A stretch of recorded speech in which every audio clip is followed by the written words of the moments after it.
Mohon maaf yang mulia, apakah itu buktinya Pak pemeriksaan kode etik? Bukan laporan hasil pemeriksaan, putusan, kan belum putusan waktu itu. Hasil pemeriksaan kode etik atas yang bersangkutan. Baik. Setahu saya laporan kode etik itu sifatnya tidak ini Pak. Saya ingin tanyakan ini yang mulia, apakah saudara saksi diberikan tembusan terhadap hasil pemeriksaan kode etik saudara?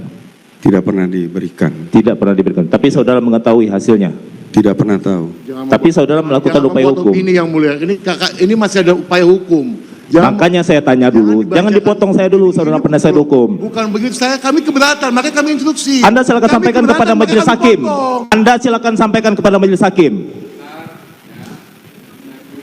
Santai aja. Ini kesempatan saya untuk bertanya.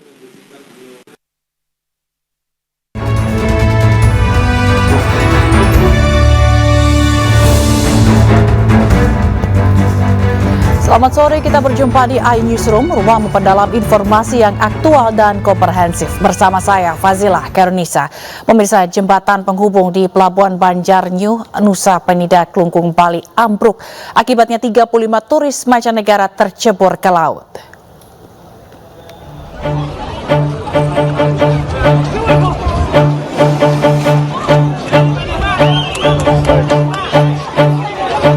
Jembatan penghubung di Pelabuhan Banjarnyu, Nusa Penida, Kabupaten Klungkung, Bali ambruk Kamis pagi.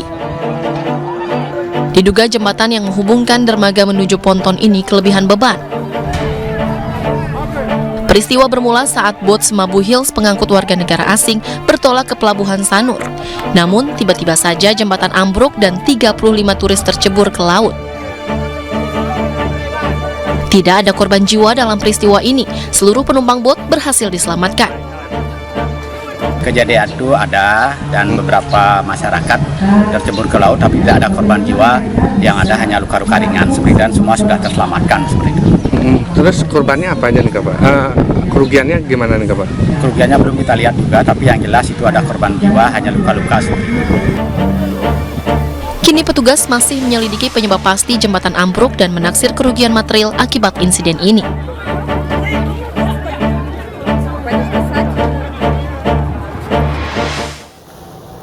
Petugas kantor imigrasi Ngurah Rai akhirnya mengamankan seorang warga Inggris yang nekat berjualan burger di kawasan Kuta Badung. Pria tersebut kini ditempatkan sementara di rumah detensi imigrasi.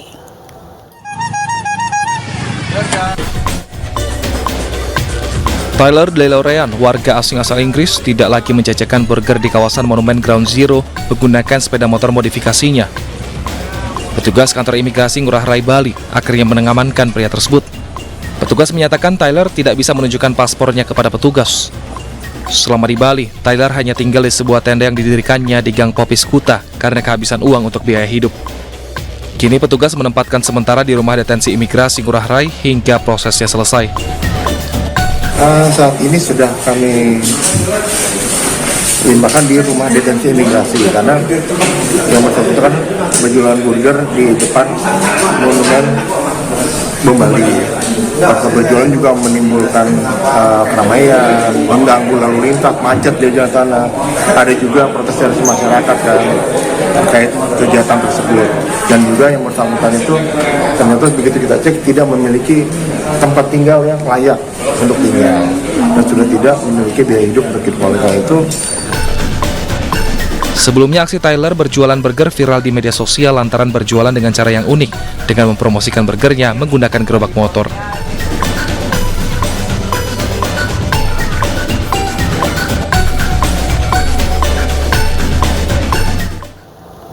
Pemirsa, kasus persekusi 2 mahasiswa yang dipicu oleh pelecehan kepada 3 mahasiswi dalam lingkungan kampus Gunadarma, Kota Depok berujung damai. Polisi menyebutkan 3 mahasiswi korban pelecehan telah mencabut laporannya.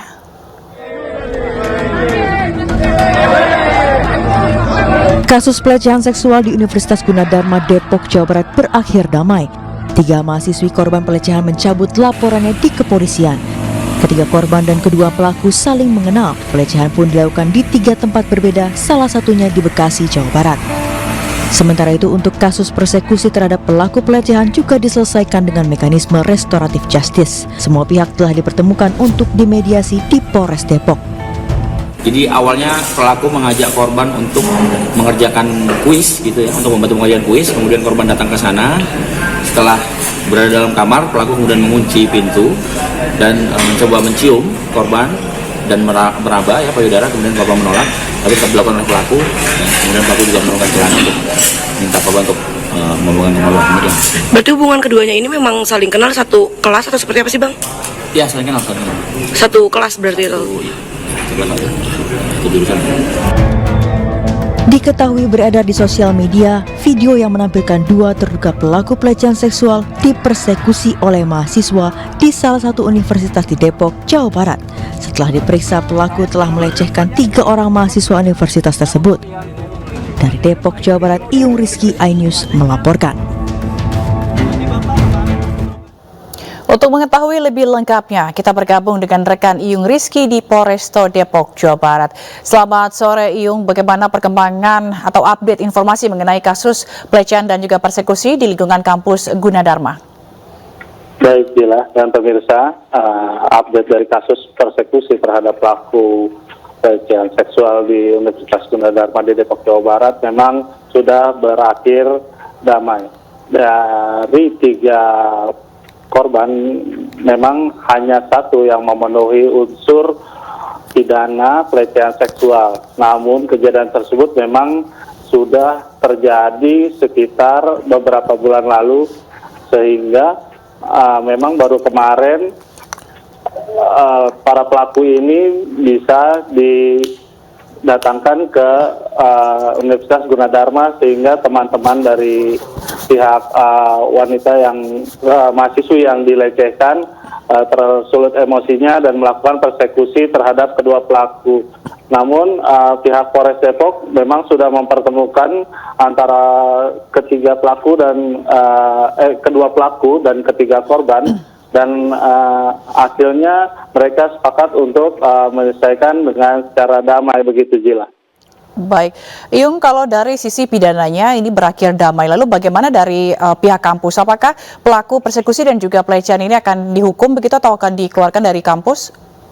Ya, kemarin memang pihak kampus sudah melakukan komprehensif tes terhadap kasus ini, dan memang pihak kampus sangat konsen terhadap kasus pelecehan terhadap mahasiswi, sehingga memang yang disampaikan oleh pihak kampus, kedua pelaku jika terbukti bersalah maka akan terancam dikeluarkan dari kampus Gunadarma, begitu Jila. Lalu apa yang saat ini tengah dilakukan atau menjadi fokus pihak kampus agar kejadian serupanya tidak terulang? Apakah akan ada program khusus begitu atau ada apa yang dari pihak kampus ini, Iyung? Ya, memang pihak kampus juga akan meningkatkan keamanan baik dari sisi kampus ataupun akan meningkatkan komunikasi terhadap mahasiswa, sehingga jika ada laporan-laporan pelecehan seksual bisa dikomunikasikan ke pihak kampus, begitu Jila. Baik, Iyung, menurut pengamatan Anda di sana, pelaku pelecehan seksual, apakah memang ada informasi katanya dia sudah ini percobaan yang kesekian kali begitu? Sebelumnya dia sempat mencoba untuk mendekati korban, apa betul, Iyung? Baik, memang yang korban pertama ini yang melaporkan kejadian ini ke Polres Depok memenuhi unsur pidana seksual, dan itu terjadi di sebuah kosan di mana pelaku mengajak korban untuk mengerjakan tugas, dan ternyata di sana pelaku dan satu temannya lagi sudah menyiapkan dan melakukan pelecehan seksual. Dan yang kedua atau yang ketiga terjadi menurut informasi di area toilet di kawasan kampus Gunadarma, begitu Jila. Baik, lalu dari pemantauan Anda, dari keterangan saksi-saksi juga atau korban pernyataan mereka, apakah memang kasus pelecehan seksual ini sering terjadi atau kerap terjadi di kampus Gunadarma? Ya, memang belum diketahui apakah ada kasus pelecehan sebelumnya, namun yang baru tersiar hanya pelecehan ini, Jila. Baik, terima kasih Iyung Rizky atas laporan Anda langsung dari Polresta Depok. Terima kasih. Pemirsa, seorang asisten rumah tangga asal Pemalang, Jawa Tengah menderita luka di sekujur tubuh usai disiksa oleh majikannya di sebuah apartemen di Jakarta. Kasus serupa juga terjadi di Cimahi, Jawa Barat, Oktober lalu, di mana seorang ART dengan wajah penuh luka lebam dievakuasi warga setelah digembok oleh majikannya. Kami juga akan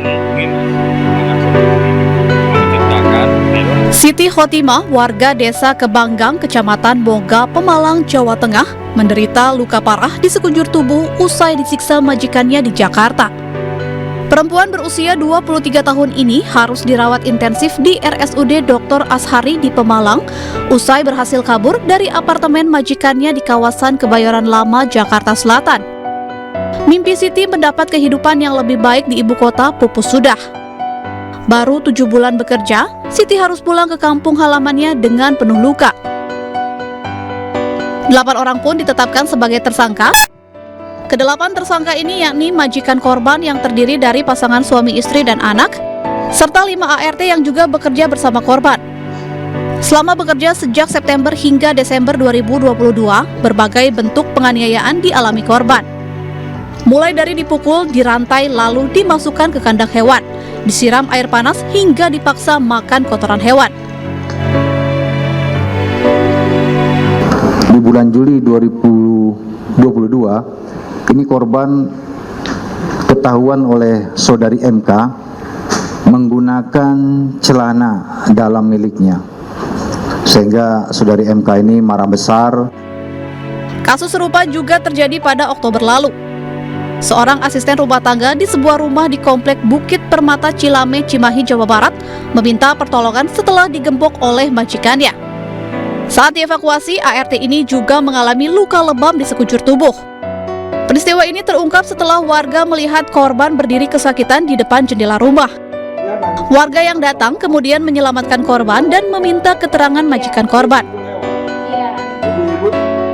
Usai mendapat laporan warga, polisi pun menangkap pasangan suami istri penganiaya ART ini. Diduga penganiayaan terhadap korban terjadi dalam kurun waktu 3 bulan, sejak Agustus hingga Oktober. Sementara korban sudah bekerja dengan kedua pelaku kurang lebih 5 bulan. Sejumlah barang bukti yang digunakan untuk menganiaya korban juga turut disita. Atas perbuatannya, kedua pelaku dijerat dengan Undang-Undang KDRT dengan ancaman hukuman maksimal 10 tahun penjara. Tim Liputan iNews melaporkan.